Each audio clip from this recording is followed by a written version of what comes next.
श्री हरि नारायण और महादेव मेरे पुत्र का प्रारब्ध परिवर्तित कर दे, उसे देवत्र प्रदान करें।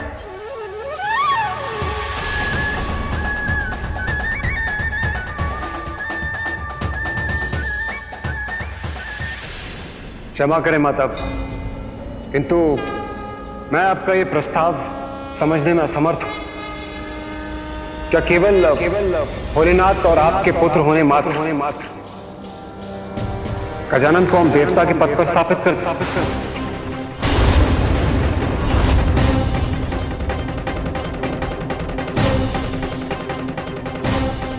नहीं देवराज, उसे देवत्व प्रदान कीजिए, क्योंकि उसमें ही गजानन की सुरक्षा निहित है। यदि देवता बनकर यज्ञ के हावेश का भाग उसे भी प्राप्त होगा तो उसे बल मिलेगा, सभी संकटों का सामना करने में सक्षम होगा, सुरक्षित रहेगा, कोई अनिष्ट उसके निकट भी फड़क नहीं सकेगा। हाँ, ये उचित है। गजानन को देवत्व प्रदान करके हम उनकी सुरक्षा को सुनिश्चित कर सकते हैं।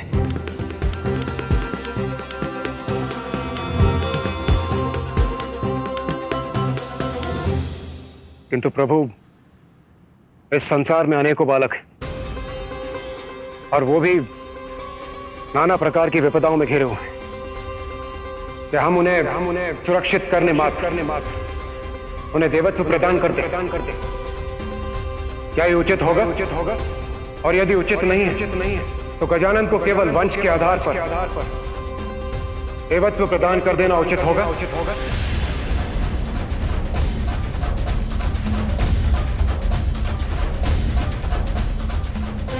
मात्र माता पार्वती और भोलेनाथ का पुत्र होने कारण हम उन्हें वो पद प्रदान करते जिस पद की योग्यता प्रमाणित करने के लिए उन्होंने अब तक कुछ भी नहीं किया, जिस पद के दायित्वों की उन्हें कोई समझ नहीं।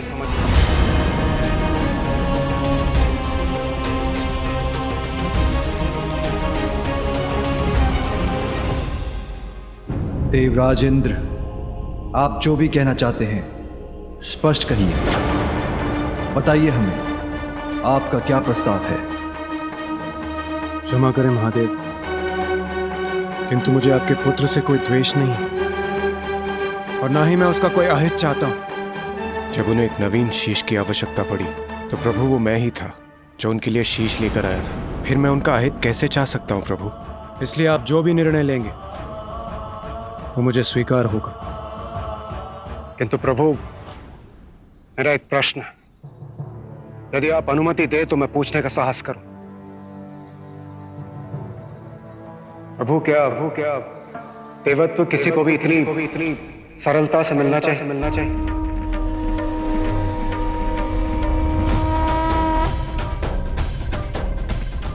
देवत्व प्राप्त करने का एकमात्र कारण योग्यता प्रमाणित करने वाला कर्म होना चाहिए,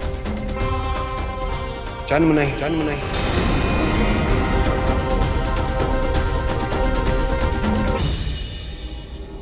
यदि जन्म से ही देवत्व प्राप्त होने लगे तो कर्म की क्या महिमा रह जाएगी? देवराज उचित कह रहे हैं। देवराज उचित कह रहे हैं।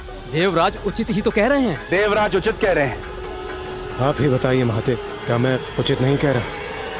गौरी, देवराज इंद्र उचित कह रहे हैं। जन्म नहीं, कर्म के आधार पर, वंश नहीं, योग्यता के आधार पर ही देवत्व प्रदान किया जा सकता है। यही उचित है। गजानन अपने कर्म से देवता बनेगा, अन्यथा नहीं। क्योंकि देवता पद के साथ तो संसार का कल्याण जुड़ा है। इसलिए जो अपने कर्मों से अपनी योग्यता प्रमाणित नहीं कर सकता, उसे मात्र उसके वंश, उसकी जन्म के आधार पर देवता बनाना सर्वथा अनुचित है।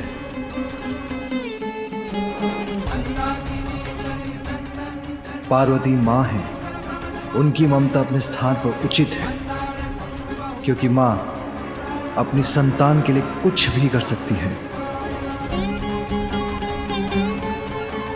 किंतु हम देवता हैं और पार्वती और मैं तो त्रिदेवों में सम्मिलित हैं।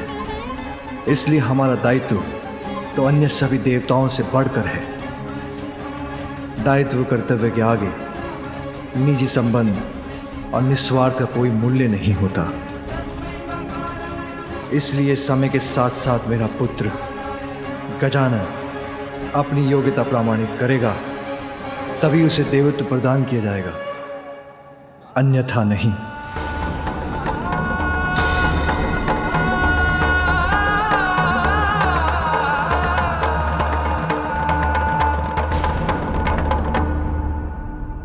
धन्य है महादेव, धन्य है आपका यह न्यायोचित निर्णय।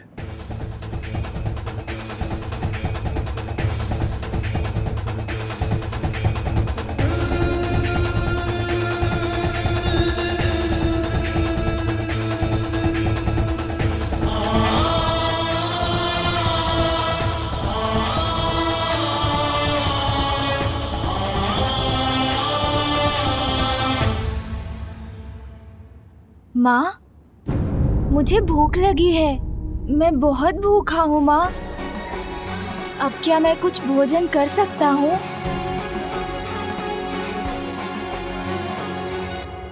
इसे देवत्व प्रदान करने पर इतना गहन परामर्श हो रहा है, उसे बस अपनी भूख की चिंता है। माँ, मुझे भोजन करने की अनुमति दीजिए ना। अब मुझसे भूख सहन नहीं हो रही। हाँ पुत्र, मैं तुम्हें अवश्य भोजन कराऊंगी। माँ के पल्लू से चिपका ये बालक देवता बनने योग्य तो कदापि नहीं। भोले के नंदन भी भोले भाले, राग द्वेष व्यर्थ ना मन में पाले। माता के आंचल को पाके प्रसन्न, भोजन में क्रीड़ा में रहते मगन। क्या है देवत्व वो अनभिज्ञ है, माता के नेह पे कृतज्ञ है। इंद्र से यद्यपि माता को पितर, किंतु माँ पुत्र को देख के पुलकित।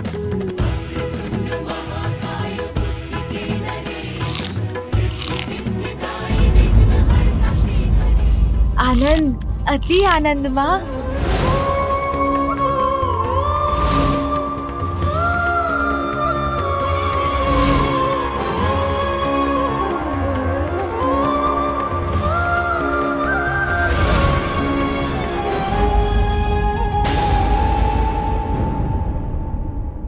देवत्व प्राप्त करने का एकमात्र कारण योग्यता प्रमाणित करने वाला कर्म होना चाहिए। और हाँ, एक कोई थे यहाँ। ऐसा प्रतीत हुआ उन्हें देखकर जैसे वो कोई भयंकर असुर हो। देवराज इंद्र उचित कह रहे हैं। उचित। यदि यही निर्णय है आप सभी का, तो यही उचित। देवराज, उचित और अनुचित, योग्यता और अयोग्यता की बातें करते, ये जानते हुए भी कि मेरे पुत्र ने इतनी कम आयु में इतने विशाल संकटों का सामना किया। और जब उस पर अपने पिता के क्रोध को जागृत करने का संकट छाया, तो उस समय आप सभी सर्वथा योग देवगण में से कोई भी उसकी रक्षा के लिए नहीं आया। उचित तो ये होता देवराज कि आप उससे संघर्ष करने के स्थान पर उसे समझाने का प्रयत्न करते, क्योंकि वो तो एक अयोग्य बालक है और आप सभी योग्यताओं से परिपूर्ण देवराज इंद्र। किंतु माता वो किंतु परंतु नहीं देवराज। उचित तो ये होता कि आप उसकी सुरक्षा का उत्तरदायित्व निभाते। पूर्व में उसके संहार का कारण बने थे आप, और अब उसका तिरस्कार कर रहे हैं। क्या ये उचित है?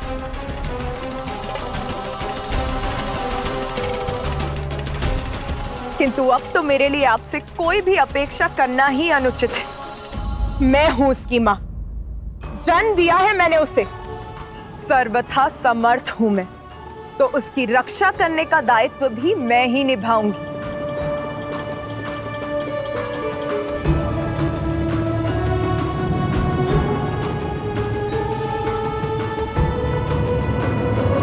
योग्यता और संस्कार जन्म से नहीं आते, कर्म से उन्हें प्राप्त करना होता है। उचित कह रही हूं ना मैं देवराज इंद्र? देवता है ना आप, और आप सभी भी। बहुत गर्व है ना आप सभी को देवता होने पर।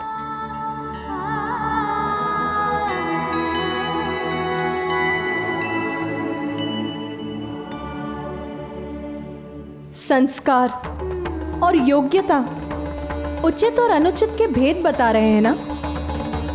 तो ये भी बताइए मुझे कि बिना अवसर प्रदान किए एक छोटे से बालक का तिरस्कार कहाँ का संस्कार है इंद्रदेव? पार्वती के मन में उमड़ी ममता।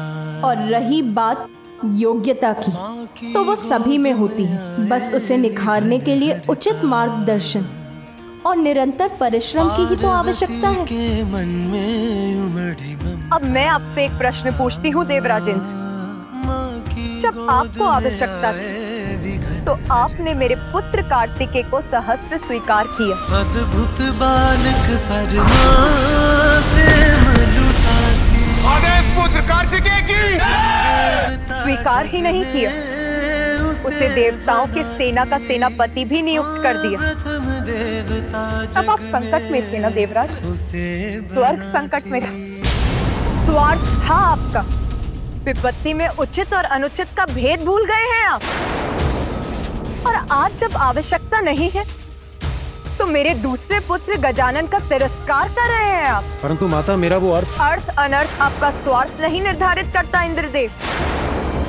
आपका अभिमान मेरे पुत्र के अपमान का कारण नहीं बन सकता।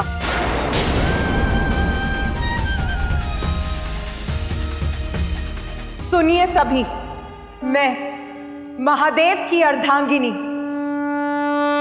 गजानन की माता आप सभी के समक्ष ये प्रण लेती हूं कि मैं अपनी ममता से, अपने संस्कारों से अपने पुत्र को इतना योग्य बनाऊंगी कि वो अपने कर्म से देवता ही नहीं बनेगा, अपितु आप सभी देवता उसकी पूजा करेंगे।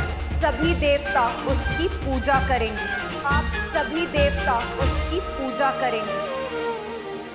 और ये योग्यता वो प्राप्त करेगा अपने जन्म से नहीं, अपने कर्म से। मेरा पुत्र गजानन प्रथम पूज्य बनेगा, प्रथम पूज्य बनेगा, प्रथम पूज्य बनेगा, प्रथम पूज्य बनेगा। श्री गणेश जय विघ्न हरता। श्री गणेश जय प्रथम देवा। श्री गणेश जय विघ्न हरता। श्री गणेश जय गणेश जय गणेश जय गणेश देवा।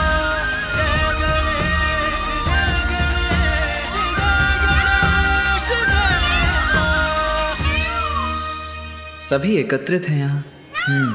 उत्सव है तो फिर माता का व्याकुल स्वर मेरे कानों को क्यों भेद गया? महादेव प्रणाम। अब हमें जाने की अनुमति दीजिए।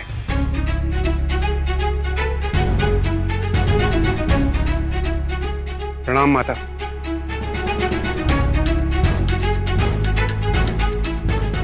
गजमुख गजानन, महादेव और माता पार्वती के पुत्र होता हूँ, और ये तुम्हारा सौभाग्य है। उसी में संतुष्ट रहो। देवत्व प्राप्त करने के योग्य नहीं होता हूँ।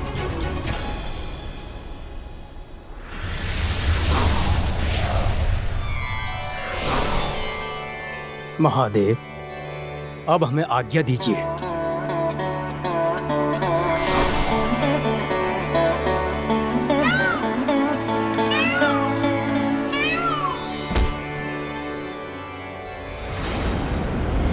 पाताल स्वामिनी सिंहिका। कितना आनंद आएगा मुझे जब ये गूंज पाताल को ही नहीं अपितु समस्त संसार को ध्वनित कर देगी। आहा, मेरा राज मुकुट है ये, और ये सिंहासन भी। पाताल की सर्वे सर्वा, असुरों की रानी हूं मैं।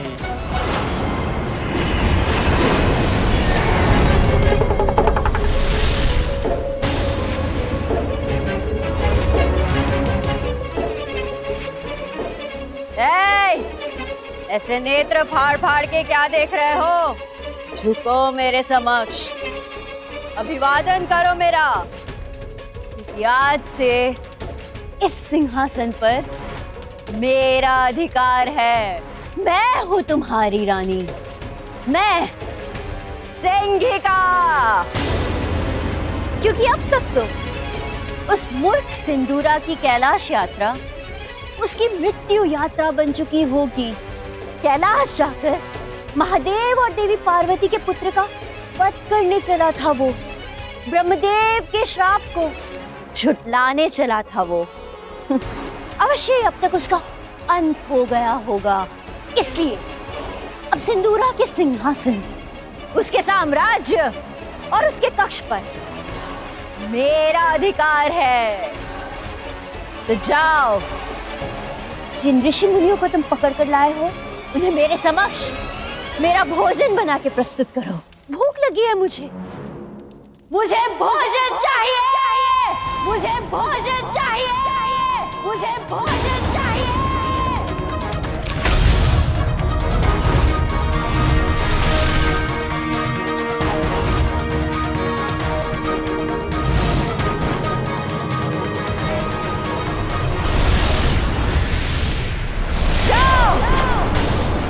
मेरे आदेश का पालन करो, अन्यथा इस बार तुम्हारा शीश तुम्हारे घर से विलग हो जाएगा।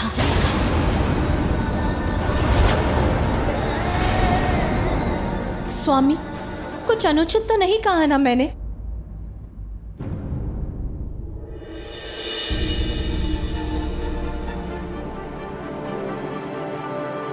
पुत्र। माता का हृदय तो सब कुछ जान लेता है। मेरे बिना कुछ कहे ही माता को आभास हो गया कि मैं यहाँ हूं। मेरा पुत्र। हाँ माता, आपका पुत्र यही है। मैं आ गया हूँ माँ। अब आपके सब कष्टों को दूर कर दूंगा मैं।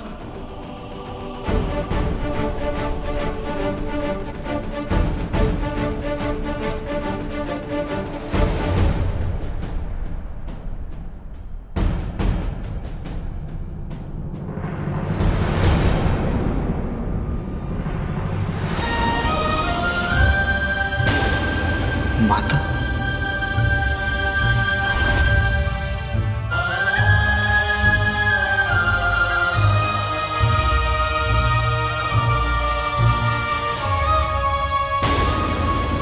माता मुझसे मिलने, मुझे आशीष देने नहीं आ रही थी?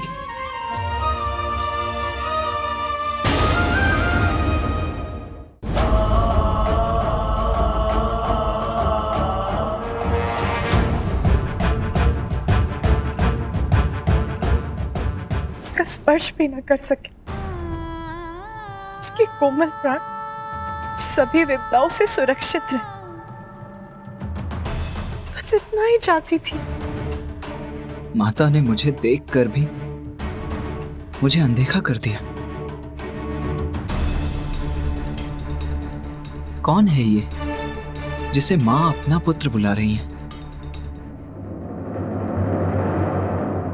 तो क्या कुछ अधिक मांग लिया मैंने, जो किसी ने भी मेरा समर्थन नहीं किया?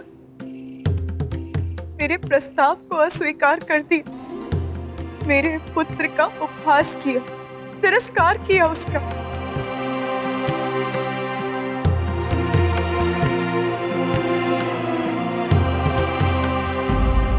यदि मेरा बड़ा पुत्र कार्तिक यहाँ होता तो वो मेरी पीड़ा अवश्य समझता, साथ देता अपनी मां का। तो माता ने अनदेखा नहीं किया मुझे। सत्य तो ये है कि उन्होंने मुझे देखा ही नहीं।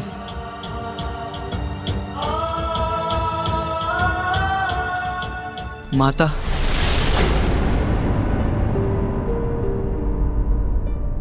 ये स्वर तो मेरा पुत्र। कहाँ हो तुम पुत्र? यही हूं मां।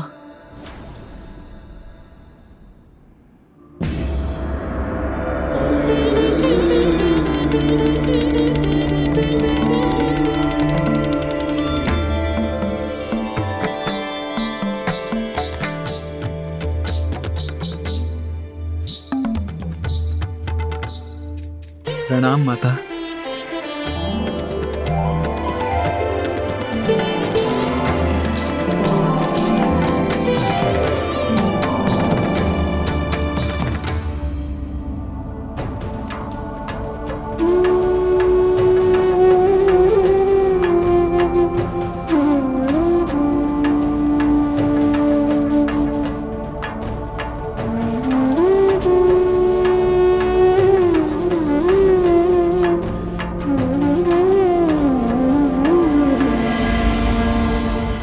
प्रणाम पिताश्री।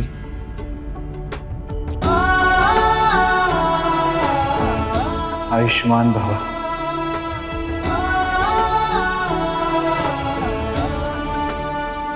पुत्र तुम आ गए पुत्र।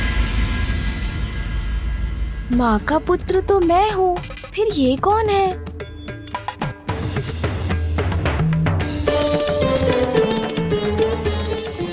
ये विचित्र कछमुख बालक कौन है और ये मेरे और माता के मध्य क्यों है? इसका हमारे परिवार से क्या संबंध? माँ का पुत्र तो मैं हूँ, फिर ये कौन है? तुम उचित समय पर आए। तुम्हारे अनुज का उपहास किया देवराज इंद्र ने। उन्होंने सबके समक्ष कहा कि वो देवत्व योग्य नहीं। मैं तो मात्र इतना चाहती थी उसकी सुरक्षा बनी रहे, किंतु मेरा साथ नहीं दिया किसी। मेरा प्रस्ताव ठुकरा दिया। माता के नेत्रों से अश्रुओं की धारा बही जा रही है। कितने दुखी हैं वो। जो वो कह रही हैं मेरी समझ में भी नहीं आ रहा है, और पिताश्री भी कुछ नहीं कह रहे हैं। यदि आप मेरा समर्थन करते स्वामी, तो देवराज इंद्र इतना कुछ कहने का कभी दुस्साहस नहीं करते। गजानन को लेकर तुम्हारी चिंता मैं समझ सकता हूं। उसी का समर्थन किया मैंने। गजानन को उसके जन्म के कारण देवत्व नहीं प्रदान किया जा सकता। उसे देवता पद इसलिए नहीं दिया जा सकता क्योंकि वो हमारा पुत्र है। उमा, योग्यता तो दीपक के ज्योति के समान अपने प्रकाश से गहन अंधकार को भी भेद देती है। अपना मार्ग स्वयं प्रतिष्ठित करती है। अपने कर्म और योग्यता से ही गजानन को संसार में अपना स्थान बनाना होगा। यही उचित है। उचित है स्वामी, सर्वथा उचित है। मुझे भी गजानन के लिए देवताओं से भिक्षा नहीं चाहिए। गजानन? हाँ पुत्र, मैंने देवताओं की चुनौती स्वीकार कर ली। तुम्हारा अनुज गजानन अपनी योग्यता, अपने कर्म के आधार पर ही देवत्व प्राप्त करेगा, जन्म के आधार पर नहीं। मैं बनाऊंगी उसे देव। मेरा अनुज गजानन? देखो तो, मैं तो तुम दोनों की भेंट करवाना ही भूल गई।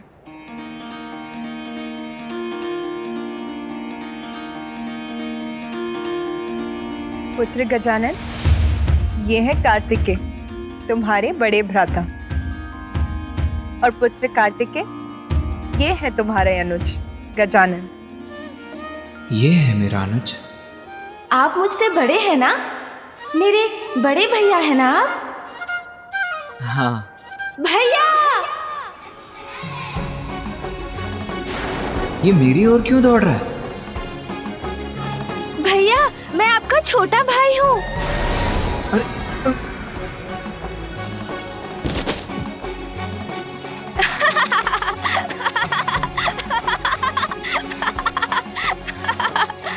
भैया, आप तो मेरा भार भी नहीं संभाल सके।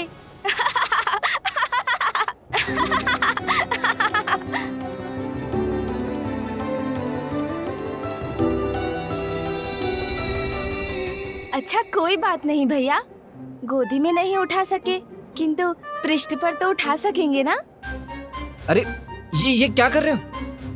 पुत्र गजानन, जब हम स्वयं अपने पांवों पर चल सकते हैं, उन पर अपना भार उठा सकते हैं, तो अग्रज द्वारा उठाए जाने की क्या आवश्यकता है? हाँ पुत्र, तुमने तो मिलते ही अपने अग्रज पर अपना भार डाल दिया।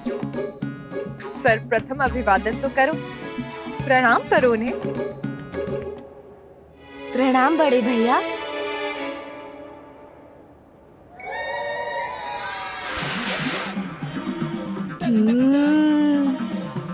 लड्डू पूरी थाल भरकर। भैया बोलो। आपको आपत्ति ना हो तो आपके पीछे रखे उस थाल से कुछ लड्डू मेरी ओर बढ़ा दीजिए ना। और हाँ, आपको भी खाने का मन हो तो आप भी खाइए। गजानन, तुम्हें तो ज्ञात है ना, तुम अभी लड्डू नहीं खा सकते। खाने दीजिए ना माँ, उसे भूख लगी होगी।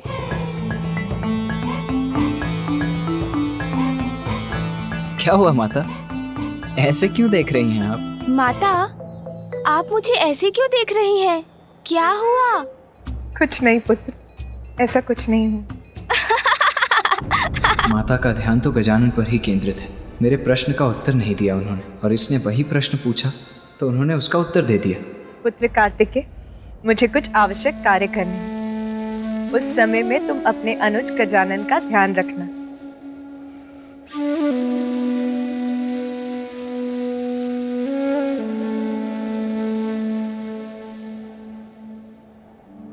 प्रतीत होता है माता को तो मेरी तनिक भी चिंता नहीं। मैं इतने समय पश्चात लौट कर आया हूं, किंतु न उन्होंने मुझे अपने पास बिठाया, न ही मुझसे कुछ बातें की।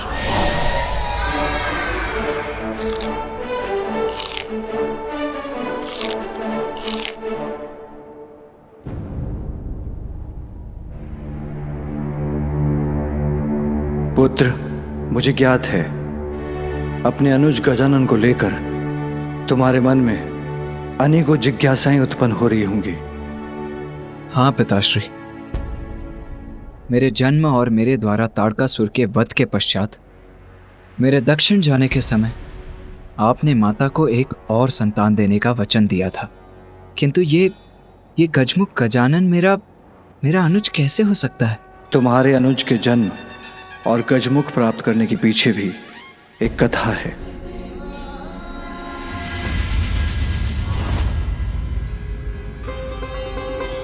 मात्र माता पार्वती और भोलेनाथ का पुत्र होने कारण हम उन्हें वो पद प्रदान कर दें जिस पद की योग्यता प्रमाणित करने के लिए उन्होंने अब तक कुछ भी नहीं किया।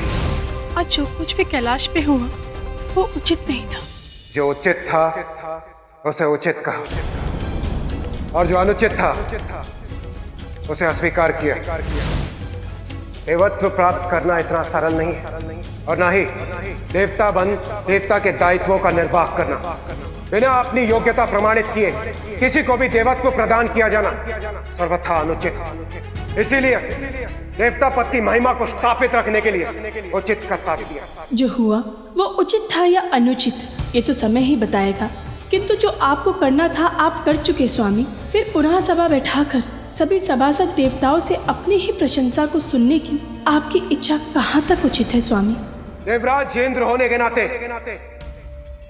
ये मेरा कर्तव्य था, अन्यथा भविष्य में कोई भी देवता पद की मांग कर सकता है। क्या मैं उचित कह रहा हूँ? आपने जो भी किया वो सर्वथा उचित था देवराज। हाँ इंद्रदेव, आपने जो किया उचित किया, सही का साथ दिया आपने, और हम सब आपसे सहमत हैं। जगत जननी को निराश करना कैसे उचित हो सकता है? देवताओं के साथ सृष्टि के सभी जीवों की सुरक्षा के लिए जिन्हें अपनी कोख से संतान को जन्म देने का अधिकार खोना पड़ा, आज उनके पुत्र की सुरक्षा की बात आई तो आपने उनका प्रस्ताव नकार दिया।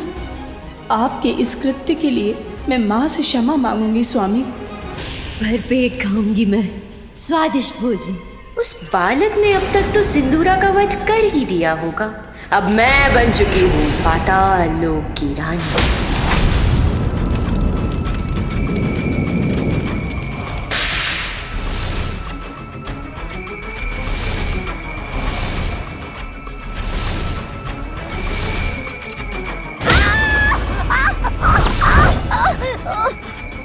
सिंदूरा, बढ़िया।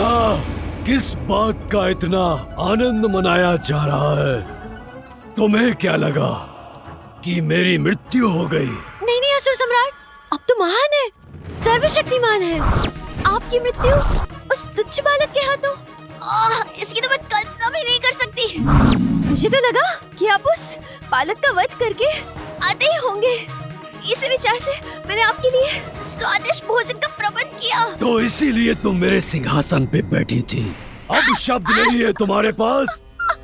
बहुत बन चुकी तुम अपने जान, अब नहीं। कालकूट हलाल विष। यही उचित उपाय है उस बालक के अंत का। मैं आपको उस विष तक पहुंचा सकती हूँ, सिर सम्राट। मुझ पर वार मत करना।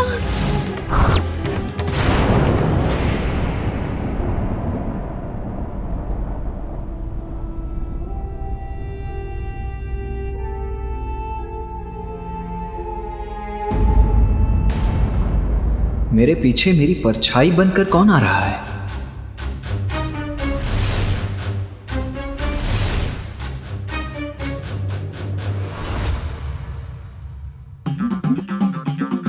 यहां तो कोई नहीं है।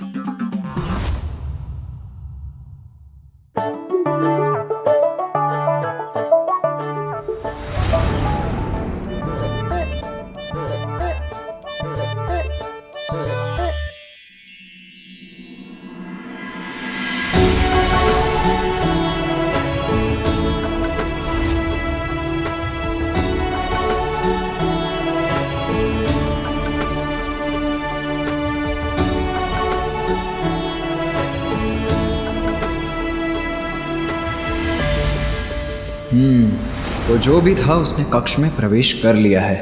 अब तो उसका सामना करना ही होगा। माँ, मेरा मन बहुत अशांत है माँ। आज जो कुछ भी हुआ वो उचित नहीं था।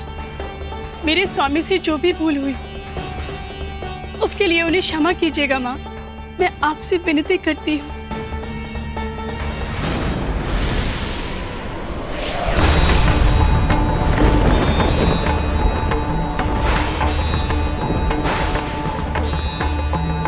कैसा अनिष्टकारी संकेत दिया है माता ने। उनका त्रिशूल उनके हाथों से गिर गया, जिसने माता के इस मंदिर को भी कंपित कर दिया।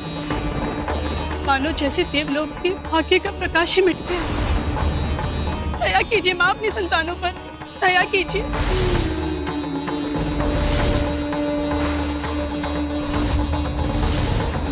अदा तो अत्यंत कुपित प्रतीत होती। उनके कोप के प्रकोप के कारण कहीं अनर्थ ना हो जाए।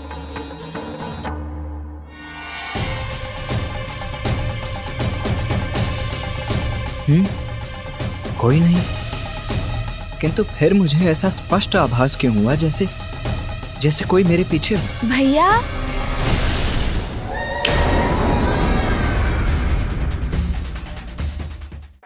किसे ढूंढ रहे हैं? बार बार पीछे मुड़कर देखते हैं किंतु कोई दिखाई नहीं देता।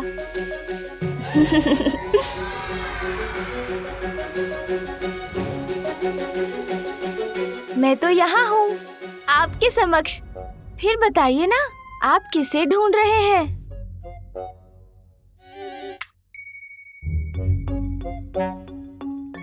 मेरा दंड बालकों की क्रीड़ा के लिए नहीं है गजानन। इससे तुम्हें हानि हो सकती है।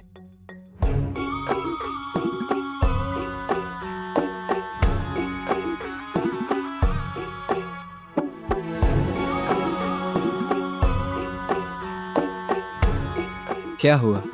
ऐसे क्यों देख रहे हो मुझे? आपकी नासिका को देख रहा था भैया। बहुत छोटी है ना? मेरी नासिका से तो उसकी कोई तुलना ही नहीं। आप मेरी नासिका को देखिए, इतनी लंबी, इतनी सुंदर है। दो। अरे, आप तो बुरा मान गए। ईर्ष्या करने की कोई आवश्यकता नहीं भैया। ये तो अपना भाग्य है। मेरी नासिका सौभाग्य है मेरा। मैं ईर्ष्या क्यों करूंगा, वो भी अपने अनुज से। और ईर्ष्या करने वाली कोई बात हो तब तो ईर्ष्या करूंगा ना। मैं अपनी नासिका से प्रसन्न हूं गजानन।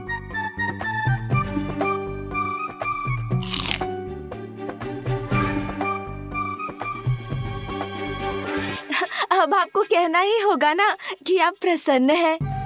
दूसरी नासिका तो प्राप्त नहीं कर सकते ना, और नासिका भी छोटी है।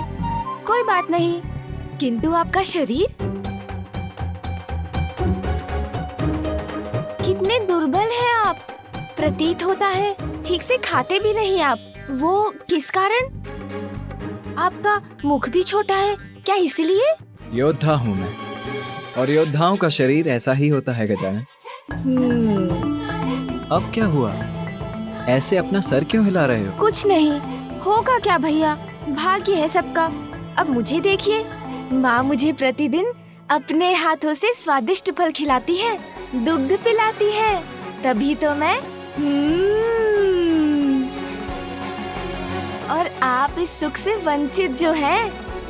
सत्य तो ये है कि माँ मुझसे बहुत बहुत स्नेह करती है।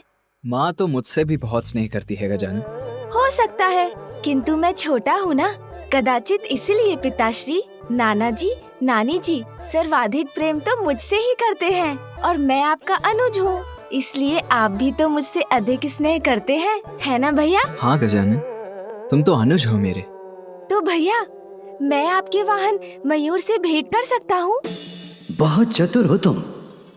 कितने सुंदर, कितने भव्य है ना वो। हाँ हाँ, अवश्य। असुर सम्राट, आप मुझ पर व्यर्थ संदेह कर रहे हैं। इतनी मूर्ख नहीं हूँ मैं। आपके लिए मैंने एक ऐसा उपाय ढूंढा है जिसे काटने का उपाय त्रिदेवों के पास भी नहीं है। क्यों बुढ़िया, तुम अपनी प्राणों की रक्षा के लिए कोई नवीन कुचक्र तो नहीं बना रही हो? तुम्हें ज्ञात भी है किस कालकूट हलाहल विष की बात कर रही हो तुम? त्रिदेव भी जिसे नहीं काट सके वो है हलाहल विष। वो तुम्हें कहां से प्राप्त होगा? कुचक्र नहीं असुर सम्राट, कुचक्र नहीं। ऐसा उपाय है मेरे पास जिसका वार कोई नहीं तोड़ सकता, जिसके पास ये अत्यंत प्रचंड विनाशकारी विष है। याद है मुझे उसका नाम, और वो है राक्षसी जृंभा। जहाँ एक ओर देवराज इंद्र के साथ अन्य देवता थे, वहीं दूसरी ओर असुर सम्राट चक्रवर्ती बलि के साथ थे समस्त असुर। और तब मंथन के समय सागर से निकला कालकूट हलाहल विष। कालकूट विष के कारण संपूर्ण जगत में विनाश का संकट छा गया। यहाँ तक कि देवताओं की दिव्य शक्तियाँ भी उस विष से उन्हें सुरक्षित रखने में असमर्थ थी। देवता और असुर दोनों ही ये समझ गए थे कि यदि अब उनकी कोई रक्षा कर सकता है तो केवल महादेव ही कर सकते हैं। महादेव तो देवता और असुरों की सहायता के लिए प्रस्तुत हुए, किंतु देवी पार्वती को इससे आपत्ति थी। स्वामी, पार्वती, मुझे जाना ही होगा, अन्यथा ये हलाहल विष विनाश का सागर बन संपूर्ण सृष्टि को लील जाएगा। नहीं स्वामी, मैं आपको कहीं नहीं जाने दूंगी। सृष्टि की रक्षा के लिए स्वयं को संकट में डालना, ये मुझे स्वीकार नहीं। जब तुम मेरा कवच बनकर मुझे सुरक्षित कर रही हो, तो भला मुझ पर क्या संकट आ सकता है? मेरे प्रति अपार प्रेम के कारण तुम ये भूल रही हो कि मेरा अनिष्ट असंभव है। तुम्हारा प्रेम ही मेरी सुरक्षा है उमा। सुहागन धर्म की मर्यादा के अनुरूप तुम्हारा आचरण मेरा जीवन कवच है। अपनी मांग को सिंदूर से सुशोभित कर तुम मेरी दीर्घ आयु सुरक्षित करती हो। सुहागन का गौरव अर्थात नख छिद्र में बाली धारण करती हो गौरी। मंगलसूत्र और उसके काले मोती अनिष्ट से मेरी रक्षा करते हैं। लाल वस्त्र धारण कर मेरी समृद्धि का कारण बनती हो। पाँव की पायल मुझे सकारात्मक ऊर्जा से परिपूर्ण करती है।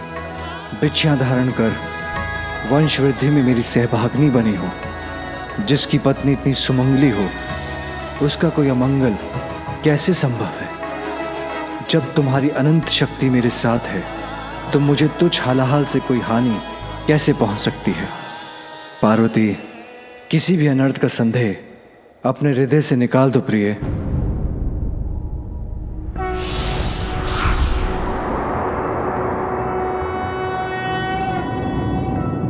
नागेंद्रहाराय त्रिलोचनाय और फिर महादेव ने उस कालकुट हलाहल विष का पान किया। तस्मै नकाराय नमः शिवाय। मंदाकिनी सलिल चंदन चर्चिताय नंदीश्वर प्रमथनाथ महेश्वराय। मंदार पुष्प बहु पुष्प सुपूजिताय तस्मै मकाराय नमः शिवाय।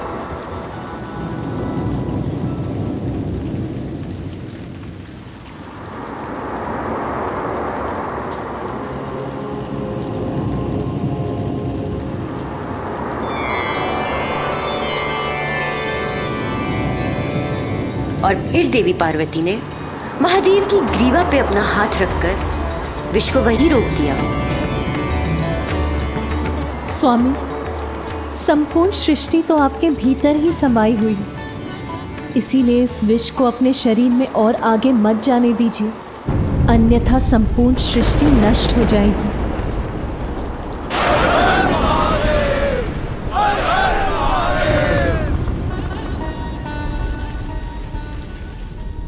शिव गाथा मत सुनाओ मुझे, उपाय बताओ उस बालक के वध का। कालकुट हलाहल एक ऐसा विष है जिसमें महादेव भी अपने शरीर के भीतर नहीं ले सकते। सागर में शेष कालकुट हलाहल विष की एक बूंद सागर की गहराई में निवास कर रही एक राक्षसी के पास आ गया, और वही कालकुट हलाहल विष उसकी सबसे बड़ी शक्ति बन गई, और वो राक्षसी है जृंभा।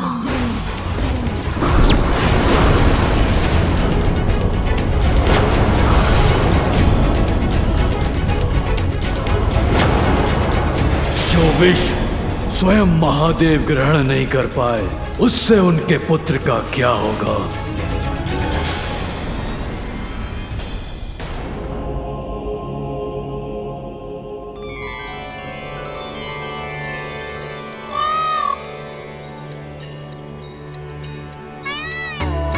भ्राता गजानन, ये मयूर मेरा दिव्य वाहन है।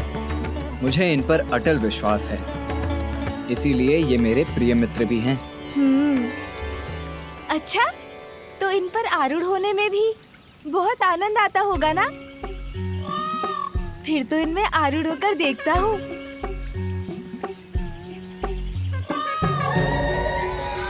अरे अरे गजानन, ये क्या कर रहे हो? नीचे उतरो इसी क्षण। नहीं उतरूंगा। अरे संकट में पड़ जाओगे गजानन, मेरा वाहन तुमसे परिचित नहीं है। नीचे उतर जाओ, आ जाओ, आओ। मैं नहीं उतरूंगा भैया। मुझे तो बहुत आनंद आ रहा है। मयूर जी, उड़ान भरिए ना।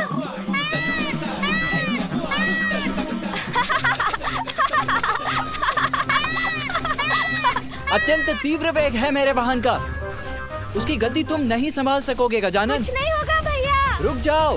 मैं नहीं उतरूंगा। रुक जाओ गजानन। आहा, इन पे आरूढ़ होकर मैं पूरे आकाश का भ्रमण करूंगा। बहुत आनंद आएगा। भैया, आप चिंता मत कीजिए, मुझे कुछ नहीं होगा। मुझे बहुत आनंद आ रहा है भैया। किंतु ये ऊंचाई क्यों नहीं पकड़ रहे?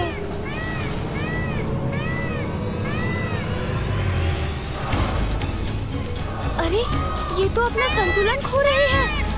भैया उचित कह रहे थे, मुझे इनको रोकने का प्रयत्न करना चाहिए। अरे अरे, तो ये और ऊपर क्यों उड़े जा रहे हैं? रुको गजानन। इनका वेग अत्यंत तीव्र है, उसे कैसे नियंत्रित करूं? ढील दो गजानन, ढील दो।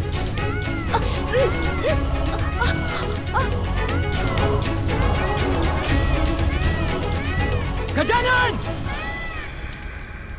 वो राक्षसी है जृंभा। जृंभा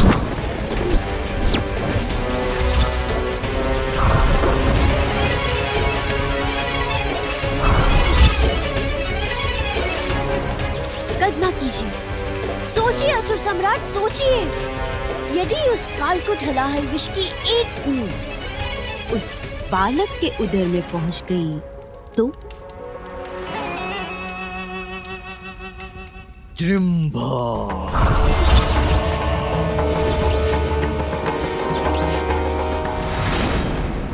कुछ समझ में नहीं आ रहा, क्या करूं, कैसे संभालूं इन्हें और कैसे नीचे उतारूं?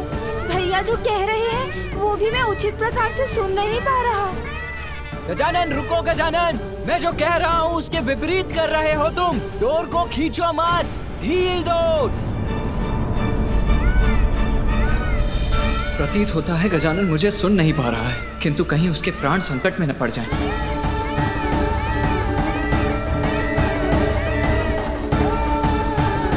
अरे सामने तो घाटी है।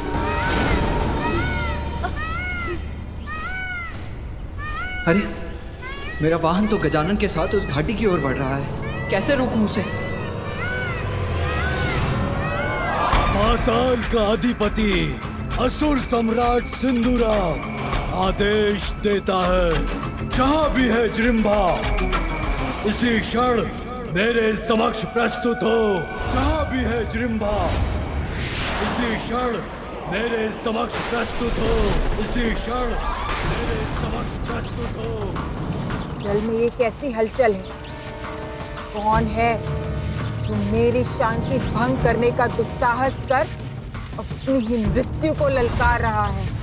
जहाँ भी है जृंभा इसी क्षण मेरे समक्ष प्रस्तुत हो।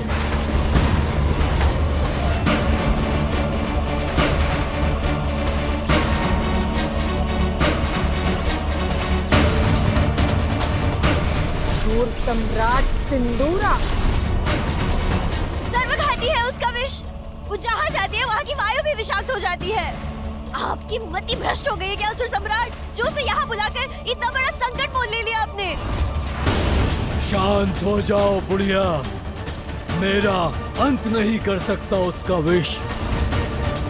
मेरे आदेश का पालन करने के लिए उसे यहाँ आना ही होगा।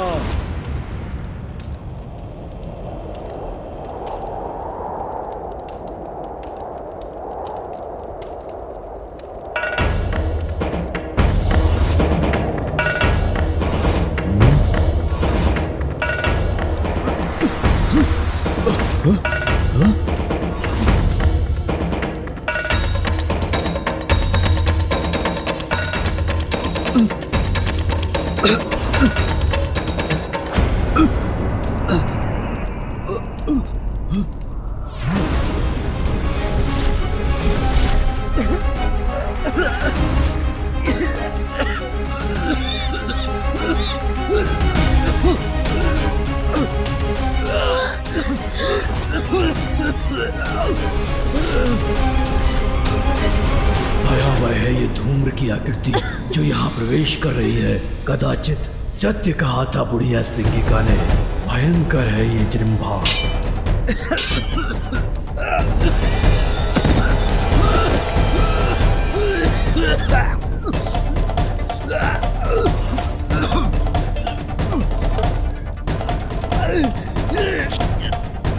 ऐसा मारक प्रभाव होगा जृंभा के विष का, इसकी कल्पना नहीं की थी मैंने आपको चेतावनी दी थी किंतु आपने नहीं सुनी। अब आप देख रहे हैं ना विष का प्रभाव।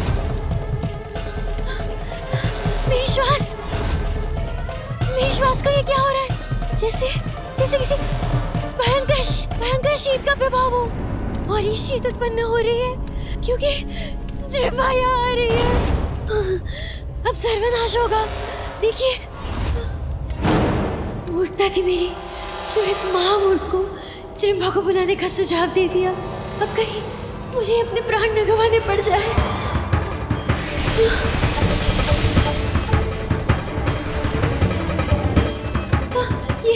ये विषाक्त घूम रही उंगलियां तो मेरी ओर ही बढ़ रही है।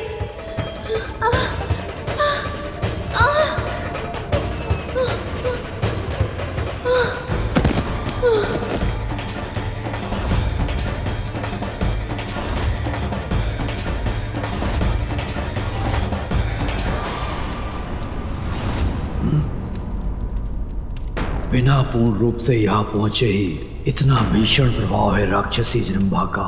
आश्चर्य है।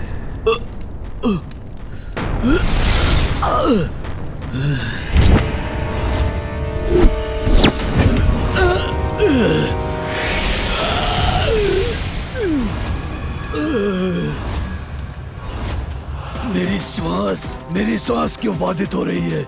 जिम्बा करे प्रहार तो होता है संहार। मेरी शांति भंग करके मुझे यहाँ बुलाने का दुस्साहस क्यों किया तुमने? इसका तो संपूर्ण शरीर ही विषाक्त धूम्र के समान है।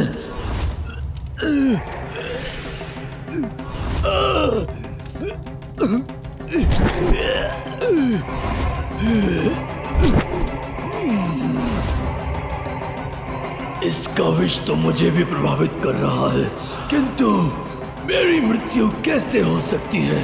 उस बालक के सिवाय कोई मेरा अंत नहीं कर सकता। इस बुलावे में मत रहना कि तुम्हारे बुलावे पे मैं यहाँ आई हूँ। मैं तुम्हारा वध करने आई हूँ। जिम्बा करे प्रहार तो होता है संहार।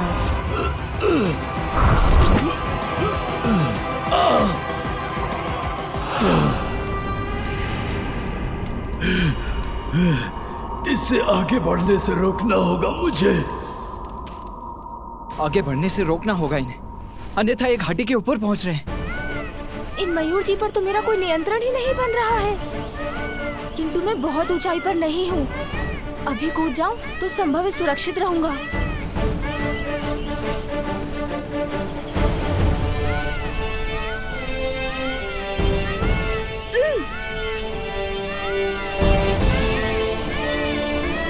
अरे मयूर जी तो और तीव्र गति से आगे बढ़ने लगे। अब मैं क्या करूं?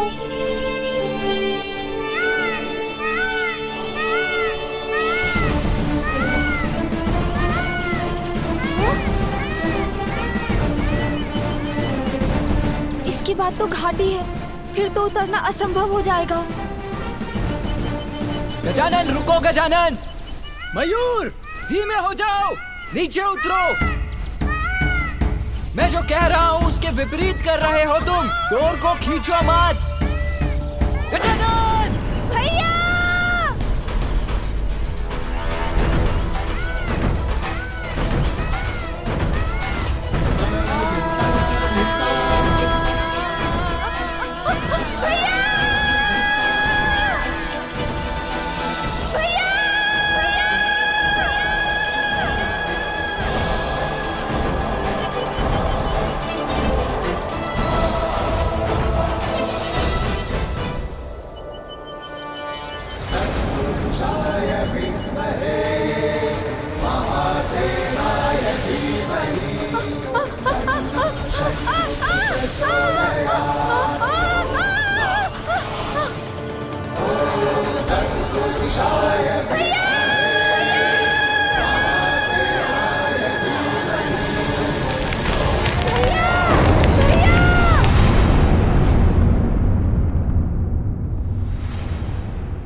ये कैसे ध्वनि है? जैसे कि कोई विस्फोट हुआ।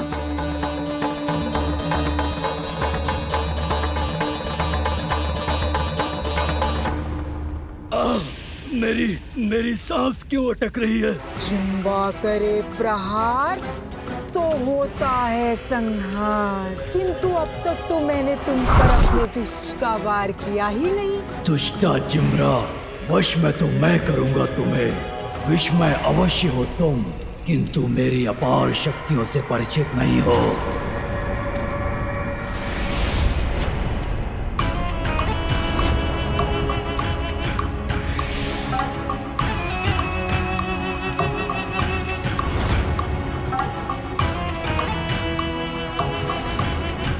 ये क्या हुआ? इसने तो स्वयं को सुरक्षित कर लिया।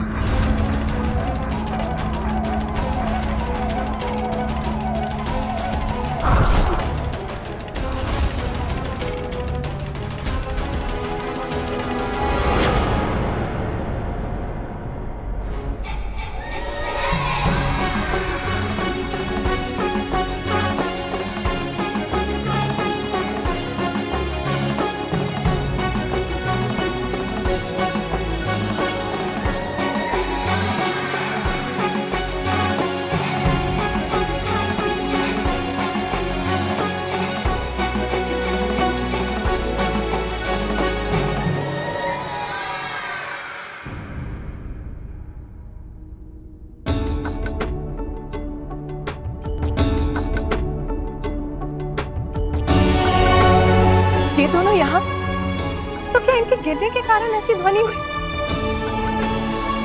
किंतु ये हुआ कैसे?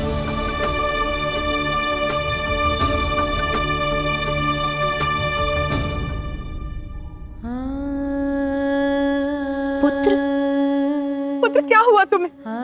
तुम यहाँ कैसे गिर गए? तुम्हें कुछ हुआ तो नहीं ना?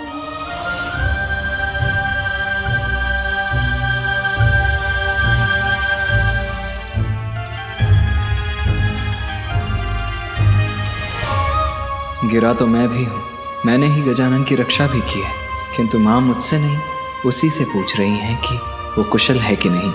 माँ, इसमें तो मेरा कोई दोष नहीं, भैया के कारण ही हुआ जो हुआ। मैं तो उनके वाहन मयूर जी से भेंट कर उन पर आरूढ़ होकर थोड़ा सा भ्रमण करना चाहता था, किंतु भैया ना चाहते ही नहीं थे कि मैं उनके मयूर जी पर चढ़ूं, तो बस उनके वाहन ने गिरा दिया मुझे। इतना ही नहीं माँ, भैया तो मेरी डांट भी लगा रहे थे। भैया सदा मेरी डांट लगाते रहते हैं। इतनी सहजता से मिथ्या वचन बोल रहा है, मैं माँ को अभी सब बताता हूँ। नहीं माँ, दोष मेरा नहीं गजानन का था। वो आया था मेरे वाहन से भेंट करने, तो उस पर आरूढ़ क्यों हुआ? वो मेरा वाहन है, मेरे भार और मेरे संकेतों से परिचित है। मैंने तो गजानन को सावधान भी किया था, किंतु उसने मेरा कहा अनसुना कर दिया। फिर वो गिरा तो मैंने उसे अपने ऊपर गिरने दिया, जिससे उसे कुछ ना हो। पुत्र कार्तिकेय, गजानन तो अभी बालक है और अनुभव तो नाव के समान, इसीलिए उसको समझाने का, उसका ध्यान रखने का दायित्व भी तुम्हारा ही है।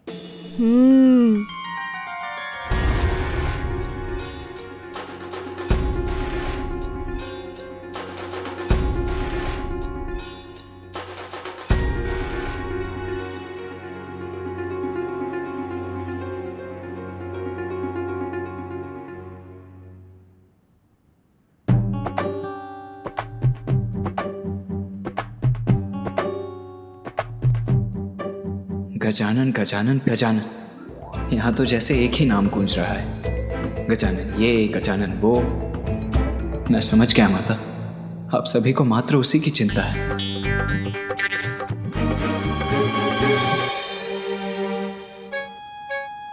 पिताश्री, मैं आपका प्रथम पुत्र हूं ना? मेरा जन्म गजानन से पूर्व हुआ था, फिर भी आज आप सभी को मुझसे भी अधिक प्रिय गजानन क्यों हो गया? आप सभी को मात्र उसी की चिंता क्यों है पिताश्री? पुत्र, तुम्हें कदाचित ऐसा प्रतीत हो रहा है, किंतु सत्य तो यह है, माता पिता अपना संपूर्ण स्नेह अपनी सभी संतानों पर न्यौछावर करते हैं। उनके लिए उनकी सभी संतान एक समान ही होते हैं। अच्छा, अब ये सब छोड़ो, चलो भोजन तैयार है। हाँ हाँ, जाओ गजानन, माता के हाथों से भोजन प्राप्त करो।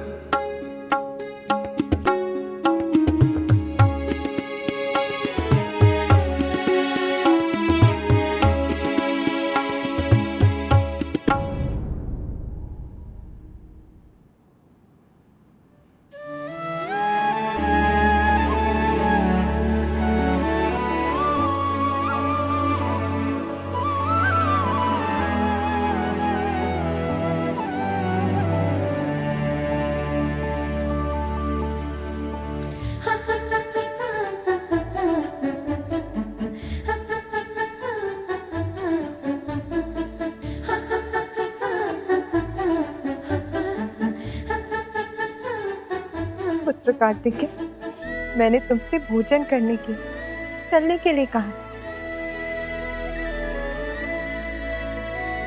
चलो।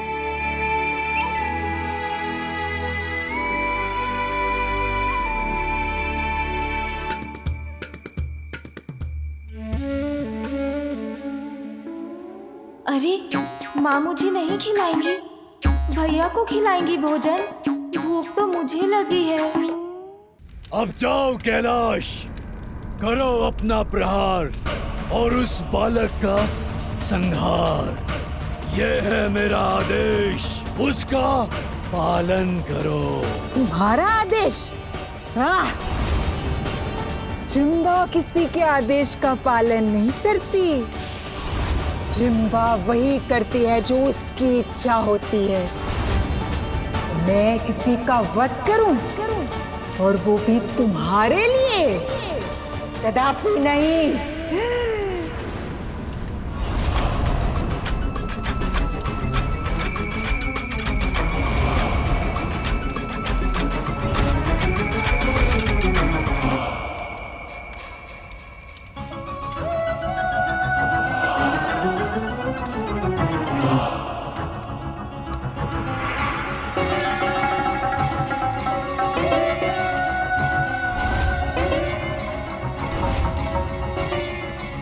असुर सम्राट हूँ मैं, पाताल का अधिपति हूँ। सभी असुरों द्वारा मेरे आदेश का पालन करना अनिवार्य है। मैं जो कहूँगा तुम्हें करना होगा। तुम्हारा स्वामी हूँ मैं।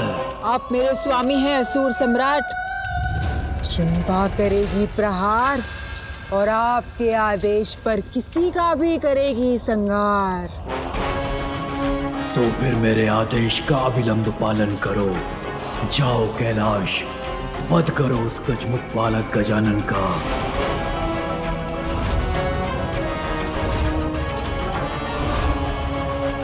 जिम्बा भी यही है। कहीं इसने मुझे देख लिया तो पुनः अपना विष प्रहार करेगी। मैं ऐसे ही पड़ी रहती हूँ। मैं अभी कैलाश जाकर उस गजमुखानन का वध कर दूंगी।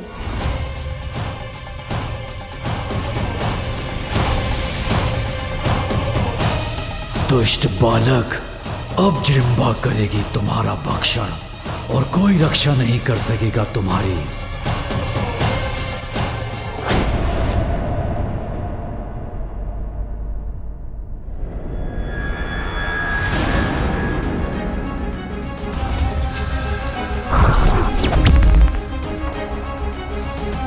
मेरा भयंकर रूप देखकर तो ये बालक भयभीत होकर भाग जाएगा।